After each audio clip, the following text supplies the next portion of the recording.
Sí, muchas gracias. Un abrazo a ustedes, un saludo al pueblo de Venezuela. La sentencia realmente es una sentencia controversial, pero es una sentencia ajustada a derecho. Es una sentencia en donde la Sala Constitucional hace valer las competencias que le establece el artículo 335 y 336 de la Constitución de la República Bolivariana de Venezuela. En uso de esas facultades y ante una contumaz manifestación por parte de la Asamblea Nacional de desacatar las decisiones de esa Sala Constitucional, es perfectamente posible que alguno de los poderes, y el más indicado es el Poder Judicial, debe establecer una forma de ordenar el Estado. No es el gobierno, es el Estado. Son dos cosas distintas, gobierno y Estado. El Estado está previsto en la Constitución, las funciones de los poderes públicos están previstas en la Constitución y los poderes públicos deben trabajar entre sí. Hay competencias en las cuales la función se realiza entre uno o más estados. Por ejemplo, la designación de un embajador es competencia del Poder Ejecutivo con el Poder Legislativo. Los contratos mixtos para la explotación petrolera son funciones que se realizan entre el Poder Ejecutivo y el Poder Legislativo. Si hay omisiones fundamentales por parte del Poder Legislativo, evidentemente no se pueden cumplir las funciones que le corresponden a todos los poderes, y uno de ellos no puede de ninguna manera descolocar a los demás. En toda constitución y en todo sistema constitucional hay pesos y contrapesos. Es decir, no hay ningún poder que tenga el poder sobre todos los demás. Sobre todo en el caso del Poder Legislativo se vio, yo lo percibí como profesor de Derecho Constitucional, algunas manifestaciones no de ilegalidad ni de ilegitimidad, de desviación de poder.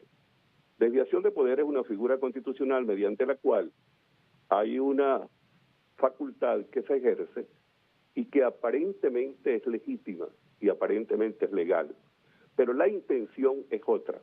Entonces se busca una intención distinta a la que la ley tiene en su origen.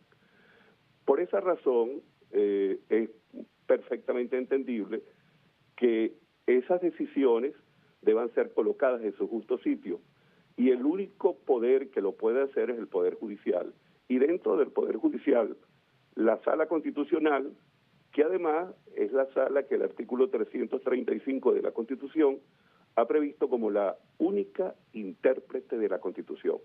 Única intérprete quiere decir que en los momentos de vacío o en los momentos en que haya una situación confusa, que no haya forma de darle orden, la única institución que le puede dar orden en el país es la Sala Constitucional. Un poco eso es lo que ha hecho. Sin embargo, el tema es delicado, el tema es confuso, porque de alguna forma, más que confuso, delicado, porque de alguna forma el tema trata un hecho que en este momento tiene carácter político nacional e internacional. Hay que ver la sentencia con bastante cuidado, estudiarla objetivamente, sin parcializarse, para saber si efectivamente el propósito de ella es restablecer una situación de caos que ha sido propiciada por uno de los poderes y no que tenga otra intención. Yo no percibo, por ejemplo, que haya en esa sentencia ninguna intención de dar un golpe de Estado. No lo veo porque allí están los partidos intactos, se mantiene el respeto a los derechos humanos. La Asamblea Nacional no ha sido disuelta, simplemente algunas de sus funciones para poder desarrollar el Estado de Derecho van a ser ejercidas por la Sala Constitucional ante una situación de franco desacato. Esto es dentro del criterio estrictamente jurídico, algo perfectamente explicable. Es un vacío que lo puede tener cualquier orden jurídico en cualquier lugar del mundo, y que debe llenarlo una interpretación. Evidentemente, hay partes de esa sentencia que yo no comparto. Todo lo que tiene que ver con la inmunidad, por ejemplo, de los parlamentarios, yo no lo comparto. Y me parece que en ese sentido hay como una intención en el Poder Judicial, en la sala, que pudiera perfectamente haberla estudiado o analizado de otra manera. Pero en cuanto a la colocación justa del funcionamiento del Estado, la sentencia es absolutamente impecable y no entraña de ninguna manera un desajuste institucional en el Estado de Derecho y mucho menos un golpe de Estado. Embajador, usted ha aclarado algunas de las dudas, sobre todo si era disuelta o no la Asamblea Nacional. Sin embargo, también hacía las reflexiones de la comparación entre el Parlamento venezolano con el Parlamento europeo para explicarle eso un poco al país y de qué manera, según su experiencia como el fiscal de nuestro país, debe entonces la Asamblea entrar nuevamente en el orden constitucional.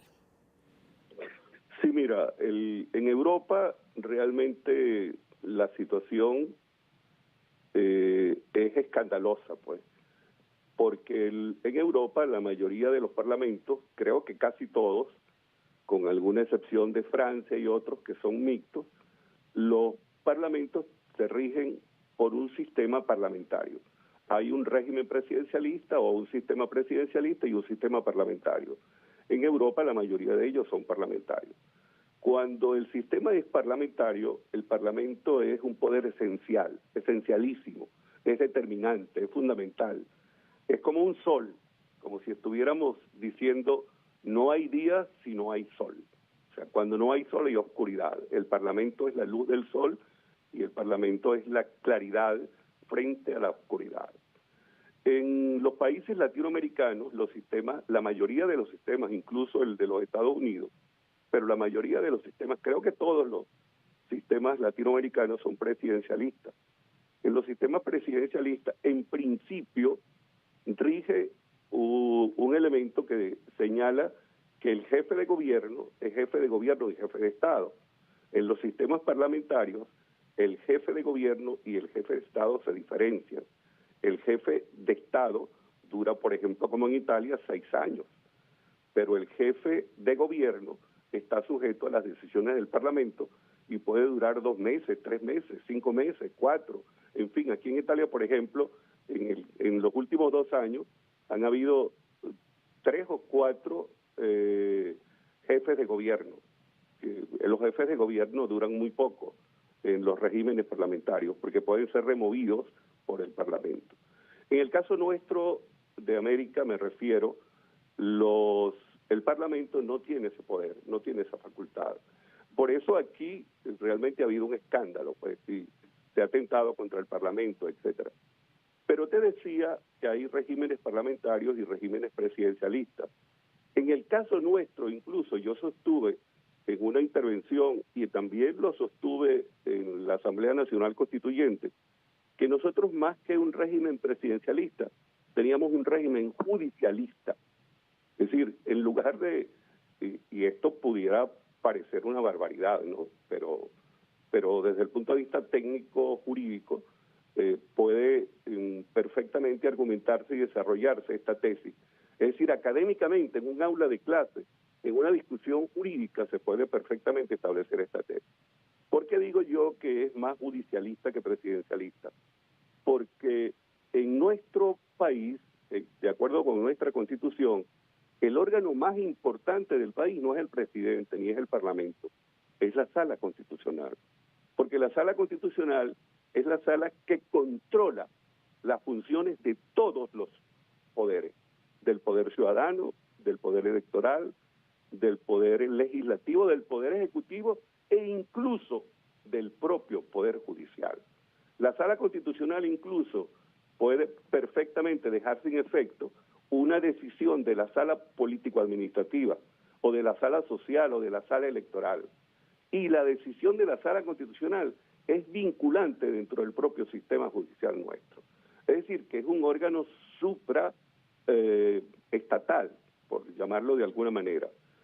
Generalmente todos los tribunales constitucionales en cualquier lugar del mundo tienen una función similar a nuestra sala, a esa sala constitucional. Por eso es importante verlo desde el punto de vista nuestro. En un sistema como el nuestro, distinto al europeo, perfectamente la intervención de nuestra sala tiene una gran significación y puede tener incluso una proyección social importante para nuestro medio, distinta a la que se puede manifestar en Europa. Eso te decía en cuanto al régimen parlamentario y al régimen presidencialista y la diferencia con Europa. Pero tú me hacías otra pregunta adicional a esta. Embajador, era puntualmente qué debía hacer entonces la Asamblea Nacional para poder entrar en orden nuevamente con la Constitución. Mira, lo de la Asamblea Nacional hay que verlo en dos sentidos. Hay que verlo en el sentido jurídico y en el sentido político. En política, 5 y 5 puede ser 15, pero puede ser 555. En el derecho, no, en el derecho 5 y 5, o es 15 o es 5 y 5, porque se supone que en el derecho objetivamente tú tienes una manera de resolver las cosas. Entonces, por eso habría que verlo en dos sentidos. Uno, el sentido político, y yo pienso que eso implicaría digamos un diálogo, como se ha venido practicando en el país, para tratar de establecer un mecanismo de entendimiento dentro del país. Desde el punto de vista jurídico, evidentemente que lo que debería hacer la Asamblea es acatar la decisión de la Sala Constitucional, porque no es que se está decidiendo hoy, de acuerdo con las circunstancias, una situación que, de hecho, que aparece en este momento. No, eso está previsto desde 1999, cuando se aprobó la Constitución. No se está inventando nada. No estamos inventando el agua tibia. No. Estamos aplicando el artículo 335 y 336, que todos sabíamos que existía y que la Asamblea Nacional sabía que existía. O sea, no hay ninguna loquera, ni ninguna locura en lo que se ha hecho. Y por eso cualquier órgano, no solamente la Asamblea Nacional, pudiera perfectamente ser el Consejo Nacional Electoral, el sujeto pasivo de esa sentencia o de una eventual sentencia de la Sala Constitucional. Y el Consejo Nacional Electoral, con toda la importancia que tiene, también debería acatarlo. O podría ser el propio presidente de la República. Y en todo caso, debería el presidente de la República acatar las decisiones de la Sala Constitucional.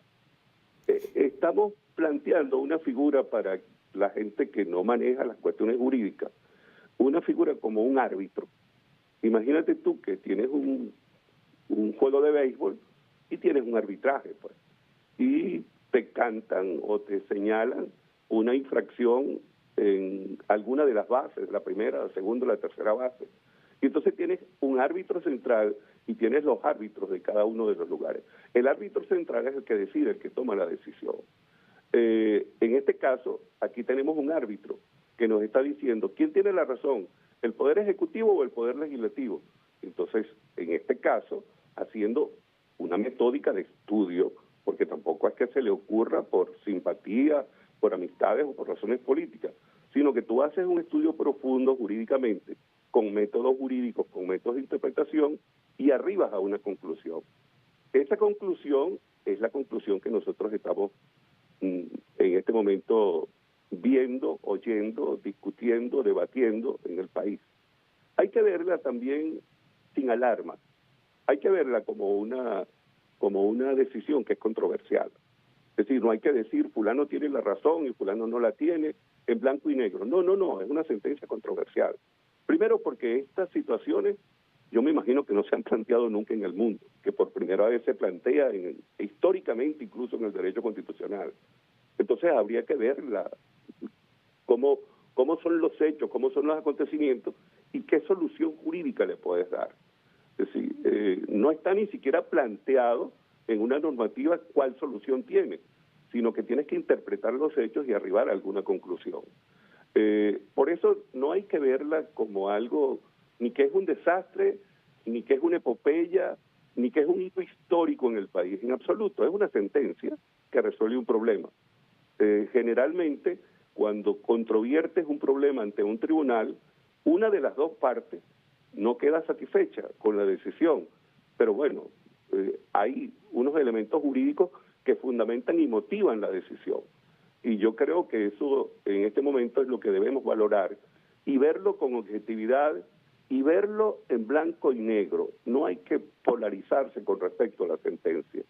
Decir que es buena porque favorece al gobierno o que es mala porque favorece a la oposición. No, es una decisión controversial y hay que aceptar quien pueda tener un criterio disidente, distinto, diferente al que tiene la Sala Constitucional. Bien, embajador, muchísimas gracias por haber atendido nuestra llamada aquí de Venezolana de Televisión. Hablábamos con el embajador de Venezuela en Italia y Isaías Rodríguez, ex fiscal de nuestro país, haciendo este análisis sobre la sentencia emitida por la Sala Constitucional del Tribunal Supremo de Justicia.